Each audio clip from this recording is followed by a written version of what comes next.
Bienvenue à ce nouveau numéro de Territoire et Aménagement. On peut dire que l'université Denis Sassou Nguesso existe désormais. Elle a été inaugurée le 5 février dernier par le président de la République qui avait à ses côtés 3 de ses homologues venus d'Afrique. Macky Sall du Sénégal, Mahamadou Issoufou du Niger et Sissoko Embalo de Guinée-Bissau. Avant de revivre les temps forts de la cérémonie d'inauguration, revisitons d'abord l'évolution du chantier depuis la pose de la première pierre. L'université joue un rôle important dans la formation de la future élite du pays, définissant les politiques de l'enseignement supérieur. C'est en d'autres termes un lieu qui confronte des idées et suscite l'inspiration collective d'une crème pensante pour l'avenir de son pays. Pourquoi pas la sous-région Afrique centrale. La deuxième du Congo, l'université Denis Sassou Nguesso jouera un rôle actif dans l'élaboration des procédés innovants, véritable ferment de la croissance future en vue de façonner des cadres performants. L'université, ce n'est pas une école, ce n'est pas une école spécialisée, ce n'est pas non plus une académie spécialisée. C'est un lieu où se rassemblent tous les savoirs universels. On y fait aussi de la restauration, de l'hôtellerie, que de la physique nucléaire. On y fait aussi de la sociologie, que de la génétique la plus fine. Donc, c'est ça qu'on veut créer ici à Kintele, à l'université de Denis Sassou Nguesso. C'est-à-dire faire de cette université un grand foyer culturel, scientifique, technologique du continent africain. La construction de cet autre alma mater public relève de la vision du chef de l'État et de ses efforts indéfectibles consentis dans la réalisation des infrastructures d'envergure à forte vocation sociale, en vue d'éclore un rêve dont jaillissent les fondements de la modernisation des structures universitaires dont la vétusté de plusieurs établissements de l'université Marien Ngouabi ne laisse indifférent plus d'un observateur. Il est établi que l'université Marien Ngouabi, unique université publique de notre pays, ne suffit plus à contenir la pression de nos effectifs sans cesse croissants, ni sa reconfiguration, ni la réhabilitation de ses équipements ne peuvent résorber le retard accumulé en matière d'infrastructures d'enseignement supérieur. Située à environ 17 km du centre de la ville capitale, l'université Denis Sassou Nguesso, dont le lancement des travaux a eu lieu le 19 février 2016, se construit sur un terrain de 350 hectares. Au XXIe siècle et par ces temps mondialisés, on ne prétendra guère la diversification de l'économie sans un système de formation supérieure, solidement ancré et porteur d'innovation, elle-même propice au développement. Toutes raisons cumulées, l'université a cessé d'être cette tour d'ivoire ou une grotte fermée, déconnectée parfois du monde réel, pour devenir aujourd'hui un outil concret de développement, se situant donc en amont de la production des biens et des services. Dans tous les cas, c'est aux dirigeants. C'est aux dirigeants de lui prescrire des missions qui tiennent compte aussi bien des qualités, des réalités sociologiques que scientifiques, afin qu'elles parviennent à rendre disponibles des connaissances et les énergies qui fixent les besoins de l'économie. Mais hélas, le campus universitaire en proie aux actes d'incivisme, les inciviques ne cessent de prouver leur capacité et leur talent dans la destruction des biens publics. Personnellement, je l'ai dit, je ne reviendrai pas ici pour constater ce que je viens de constater, c'est-à-dire juste déplorer ce que les Congolais savent faire de mieux, c'est-à-dire faire le mal. Voilà ce que je viens de voir. Donc il y a un côté positif, c'est que ce qu'on a fait, on a pu dire l'année dernière, ça a été tenu.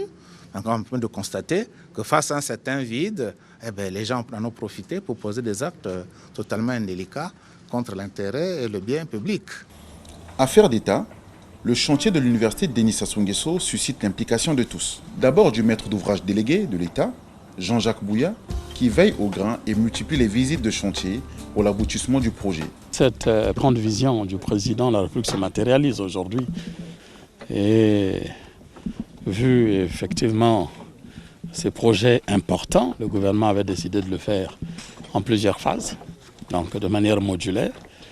Et sur cette première phase qui doit être rendue disponible, à la prochaine rentrée scolaire, il y a la réalisation de 3 à 4 facultés ou instituts sur les 10 environ. Et nous sommes presque à 95-98%. Ensuite, des autres membres du gouvernement impliqués dans le chantier et les responsables de la société Unicon en charge de la construction de l'ouvrage qui entendent tenir le pari.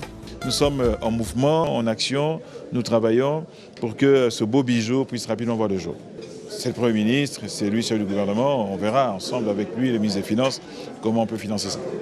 Nous, on se considère comme partenaire du gouvernement dans ce projet puisqu'on trouve des solutions à tous les niveaux pour que le projet aboutisse à 100%. Et l'idée aujourd'hui, c'est de trouver des financements puisque l'État a des difficultés à trouver les ressources financières et le projet avance au rythme des paiements, tout simplement.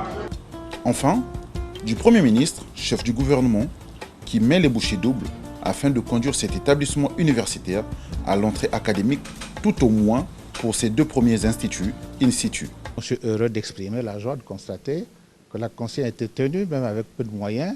Nous avons pu consolider les bâtiments qui étaient en danger. Parce que vous avez dû voir qu'on a fait toute une grande avenue sécurisée.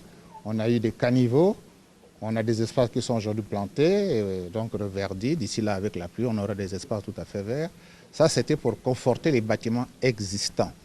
Voulant s'imprégner de l'expérience congolaise en matière des grands travaux, une délégation ministérielle de la République démocratique du Congo visite l'ouvrage. Notre présence ici, c'était pour échanger, visiter, comprendre ce qui se fait ici comme voisins et comme frères, de manière à ce que nous puissions voir ce que nous pouvons aussi faire chez nous.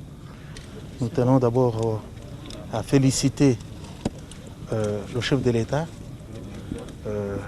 Denis Sassou Nguesso, pour le souci qu'il a eu tout au long de son combat pour moderniser son pays et laisser aux générations futures des œuvres qui parlent, des œuvres édifiantes, des œuvres en souvenir pour la jeunesse, pas seulement pour la jeunesse, pour son pays et pour notre sous-région et notre région. Suscitant la curiosité de plus d'un, une autre délégation de la Commission Finances du Tchad apprécie la qualité de l'ouvrage et invite ses compatriotes à s'y inscrire. En tant que premier Tchadien, je dirais à visiter cette infrastructure. Je profiterai également de dire à mes compatriotes tchadiens d'envoyer également. C'est un complexe, c'est un accueil non seulement pour les Congolais, mais c'est pour toute la sous-région, pour toute l'Afrique. Donc les premiers qui vont venir étudier, je souhaite bien que ce soit les Tchadiens. Le 1er février 2021 reste gravé dans la mémoire collective de la première génération de l'université Denis Sassou Nguesso.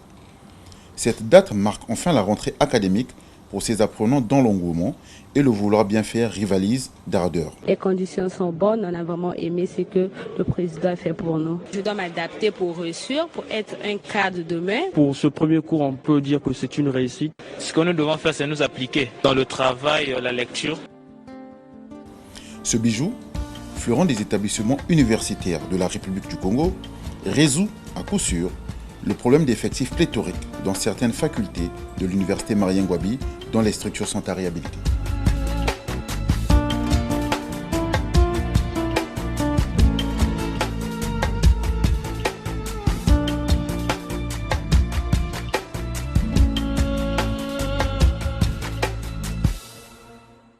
Cinq allocutions ont été prononcées à cette occasion.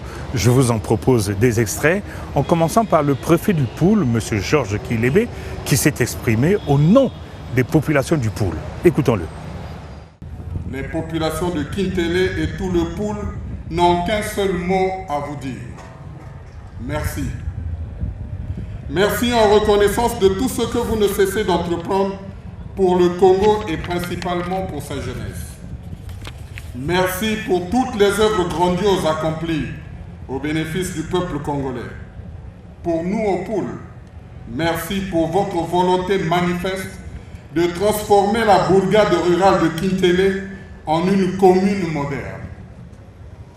Il y a quelque temps, vous avez sorti de terre le complexe sportif La Concorde de Kintélé, nous dotant ainsi d'un temple de sport que nous souhaitons être exploité par l'installation d'un centre d'enseignement supérieur de sport à dimension panafricaine. Aujourd'hui, par l'inauguration de cette université, une université panafricaine pour relever les défis du développement, vous nous gratifiez d'un temple du savoir. Le professeur Théophile Obenga, qui a suivi ce projet depuis sa conception, nous rappelle les circonstances qui ont commandé la construction de ce projet dont la portée dépasse les frontières du Congo et même du continent. Théophile Obenga.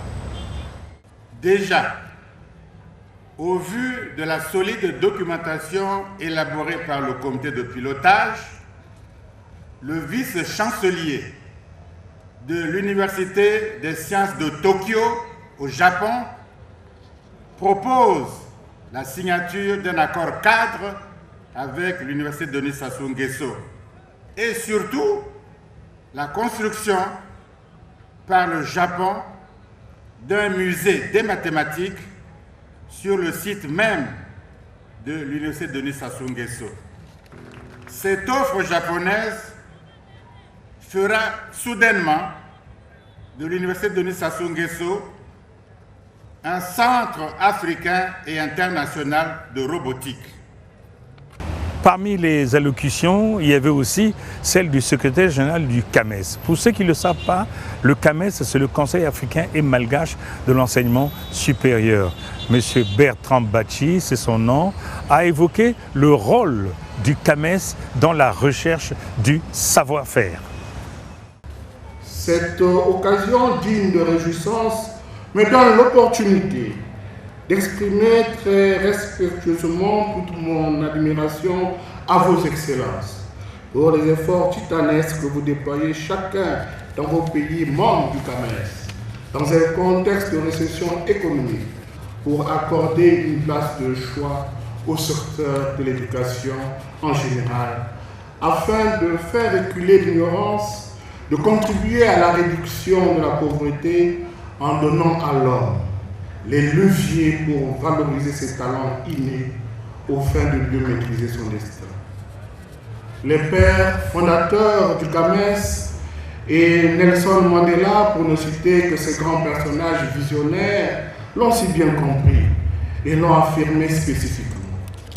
En effet, en janvier 1968, à Niamey au Niger, les pères fondateurs du CAMES, au sortir des indépendances, ont réalisé que pour mieux prendre en main leur destin, il leur fallait en plus créer un organisme africain ayant pour vocation d'adresser toutes les questions d'enseignement supérieur, dont notamment la promotion des enseignants-chercheurs et des chercheurs. Venons-en maintenant à la fiche technique de l'université de Kintélé. Et comme il se doit, c'est le ministre de l'Aménagement, de l'Équipement du Territoire et des Grands Travaux, Jean-Jacques Bouya, qui nous la présente. Jean-Jacques Bouya. L'université Denis Sassou Nguesso de Kintélé est un complexe intégré, bâti sur un terrain de 350 hectares. Il est prévu ici la construction à terre de 53 bâtiments pour 36,5 d'hectares de superficie bâtie, répartis en 4 zones fluidifiées par des voies et réseaux divers, parking et espaces verts, le tout formant l'espace universitaire capable de recevoir autour de 30 000 étudiants. On y compte en effet une zone éducative, administrative et de service, une zone résidentielle, une zone sportive, une zone de service universitaire. La société Unicon Développement sous le contrôle de l'ingénieur conseil et CGI International exécute les travaux ponctués par des temps d'arrêt et d'immobilisation rythmée par la conjoncture économique, déjà difficile, et aggravée aujourd'hui davantage par la pandémie à coronavirus, Covid-19, faisant que les externalités négatives sur l'allure des travaux ont été frontales et sévères, comme chacun le sait. Ainsi, dans la réalisation de l'ensemble de ces ouvrages par une expertise avérée, nécessitant un investissement colossal et des délais importants, il a été jugé indispensable de procéder à un phasage des travaux pour favoriser une ouverture séquentielle de l'université, avec l'option de l'étoffer progressivement au gré de la mobilisation des ressources. Pour cette première phase, il a été suggéré l'achèvement de 11 bâtiments pour la rentrée académique 2020-2021. Ces bâtiments servent à abriter l'Institut supérieur de sciences et géographiques, d'aménagement et environnemental, 2 bâtiments R+1 de 3800 m², l'Institut supérieur d'architecture, d'urbanisme, bâtiments et travaux publics, 4 bâtiments de R+1 de 3800 m², la faculté des sciences et techniques, 3 bâtiments R+1 de 3000 m², la police universitaire et la caserne locale des sapeurs-pompiers, le restaurant universitaire, un plein pied de 2100 m² pour 2000 personnes. Les résidences des étudiants, offrant une capacité d'hébergement de 15 000 étudiants. Au stade actuel, 4,5 km de voiries urbaines donnent accès aux différents bâtiments achevés, ornés de parkings de 500 places. Les bâtiments et ouvrages suivants viendront compléter les infrastructures de la zone éducative, administrative et de services.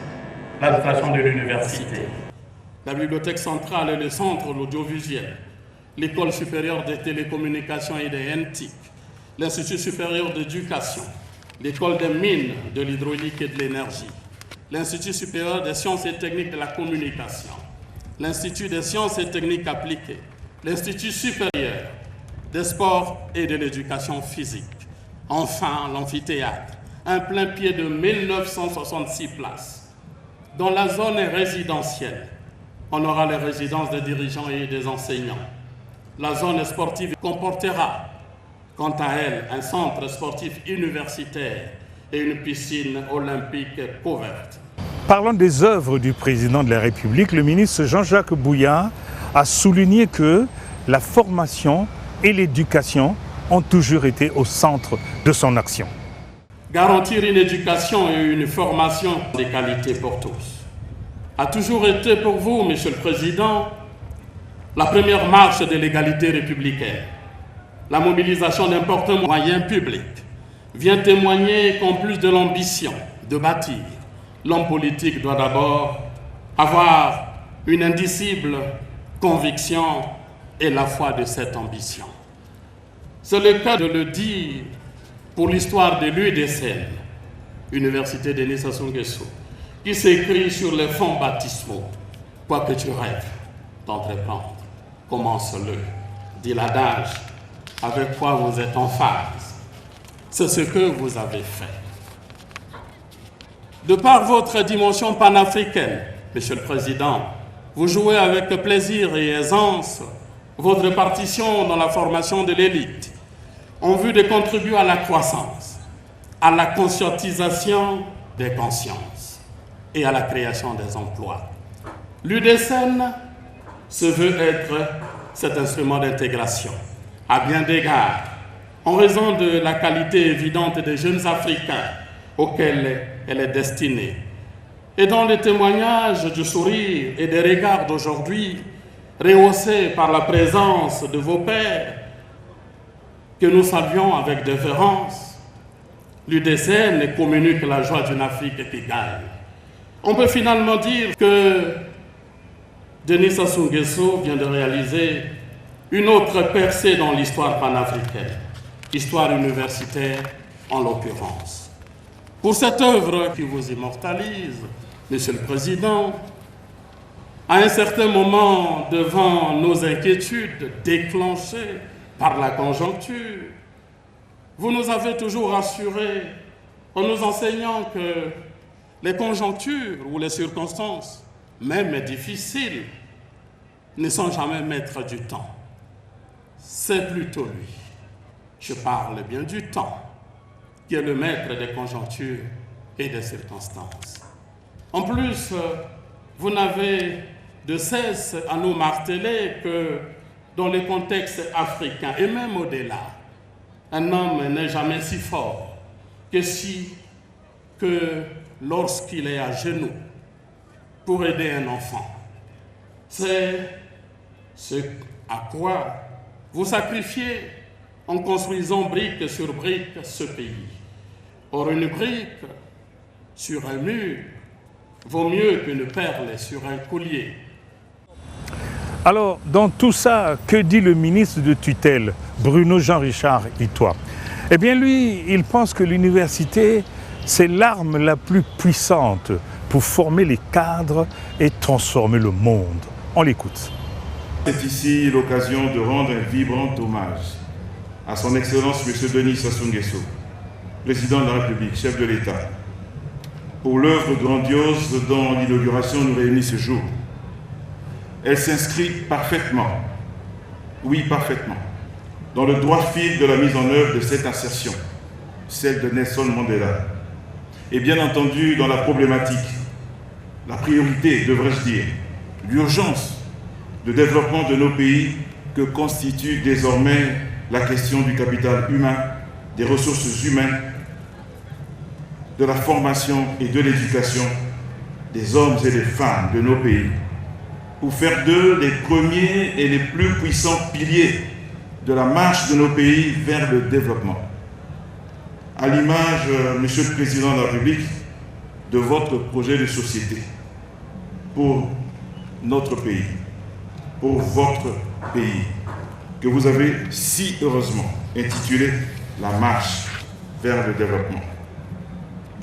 À leurs excellences, messieurs les chefs d'État, qui ont bien voulu prendre de leur temps précieux pour rehausser de leur présence l'éclat de la présente cérémonie, je voudrais, au nom du gouvernement de la République du Congo, du Premier ministre, chef du gouvernement, et bien entendu de son Excellence, Monsieur le Président de la République, chef de l'État, souhaiter non seulement la plus chaleureuse des bienvenues en cette terre africaine, mais surtout notre profonde gratitude.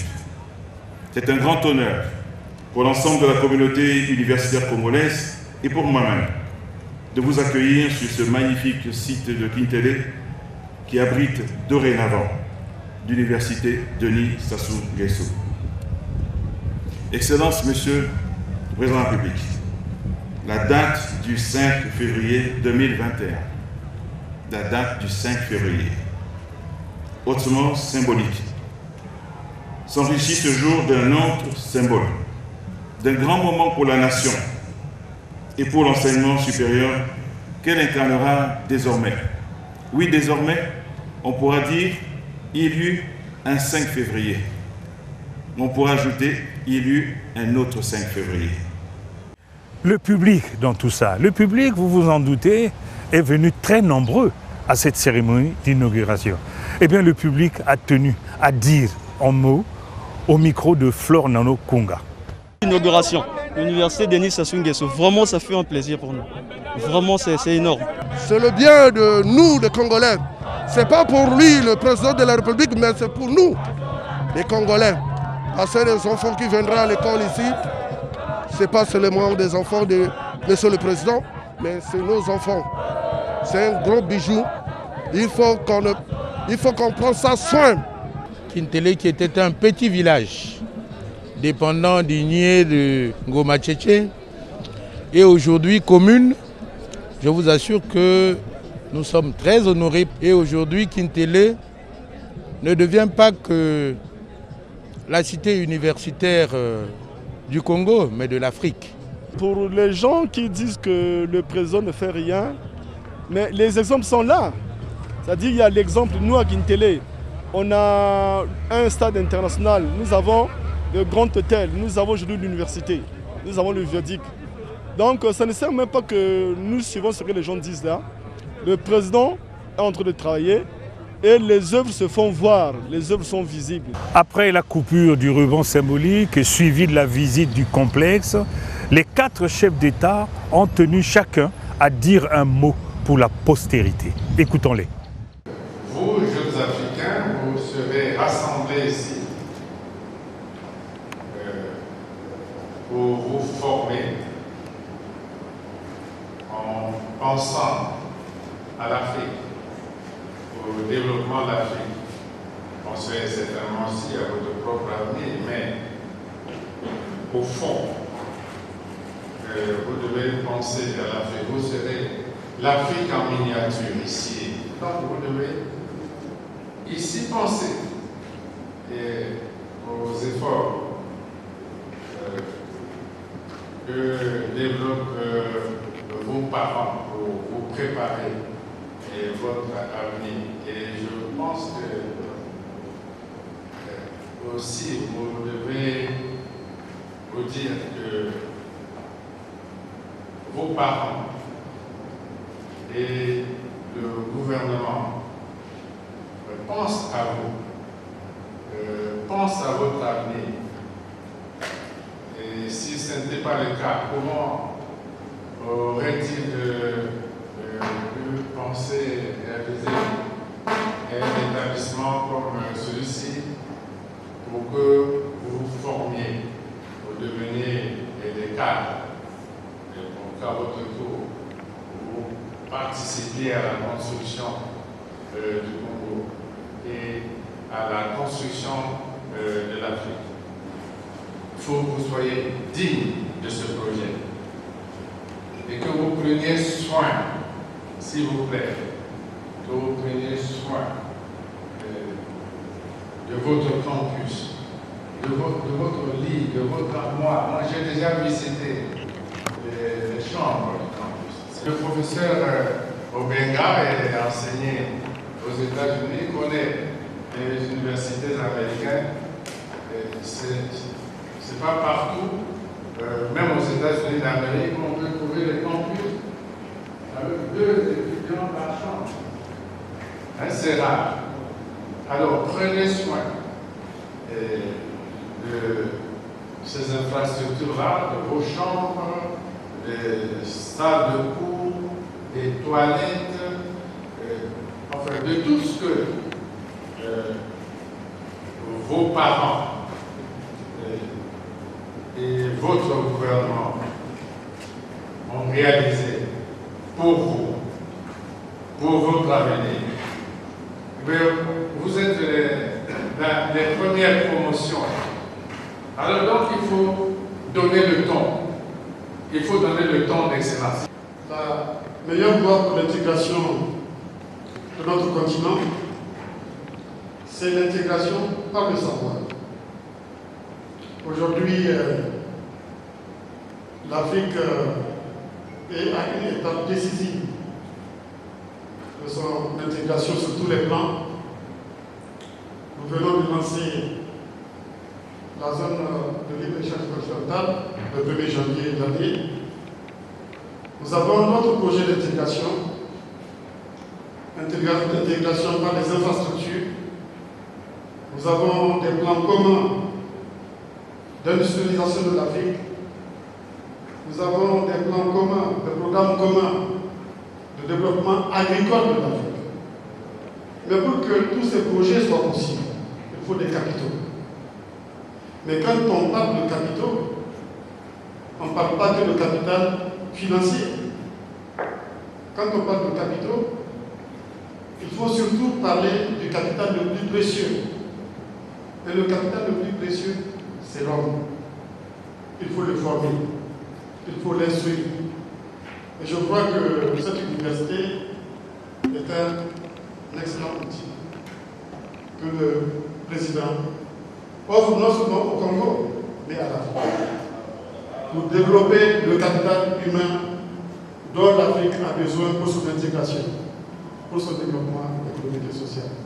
Permettez-moi, avant tout, de féliciter le concepteur, l'initiateur, le bâtisseur de cette belle infrastructure académique, l'Université Denis Sassou Nguesso, le président Sassou.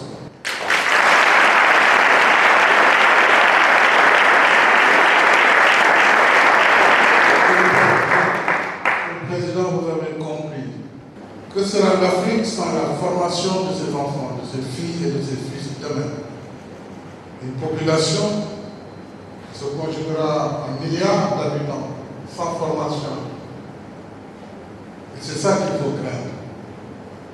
Mais il est évident qu'avec une jeunesse africaine formée et à bonne école, et surtout formée dans les nouveaux domaines du savoir,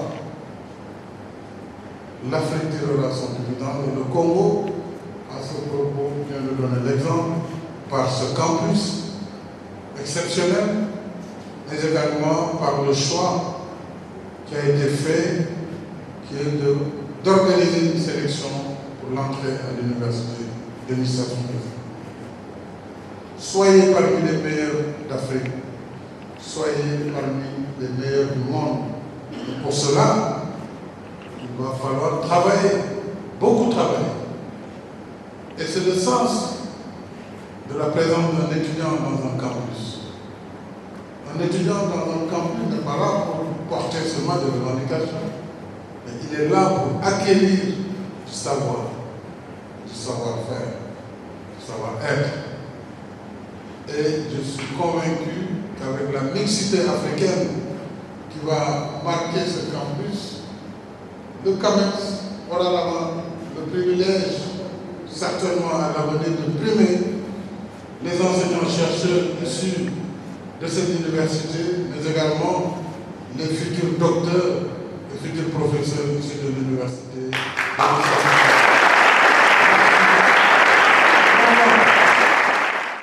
Il faut que vous compreniez une chose, que nous, on a étudié en Europe, mais moi j'étais dans une chambre, 4 personnes, au Portugal, 4 dans une chambre, mais ce n'est pas une grande chambre, les lits.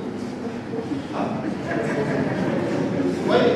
Donc, vous avez une grande chance de voir le président, notre papa, grand bâtisseur. Et l'Afrique doit être fière de vous. Et vous aussi, fiers d'Afrique. Des fois, la jeunesse africaine aujourd'hui sont portées pour des choses qui ne font pas partie de la culture africaine. Le respect, c'est très important. Et cette université, c'est une université panafricaniste. Ce n'est pas juste pour le Congo. Il y a vos frères de tous les coins d'Afrique qui vont venir rejoindre ici. Mais quand ils préparent dans leur pays, pour voir que non, on est venu pas juste apprendre à l'université, mais les méthodes et les manières. Ça, c'est très important. Je demande les responsables ici, et pour la jeunesse, terminer les mots avec un grand rigueur et conserver ces choses qui ont coûté très cher. Voilà ce qu'on pouvait dire sur l'inauguration de l'université de Kintélé. C'est la fin de ce numéro de Territoire et Aménagement. Merci de l'avoir suivi. Rendez-vous au prochain numéro. Au revoir.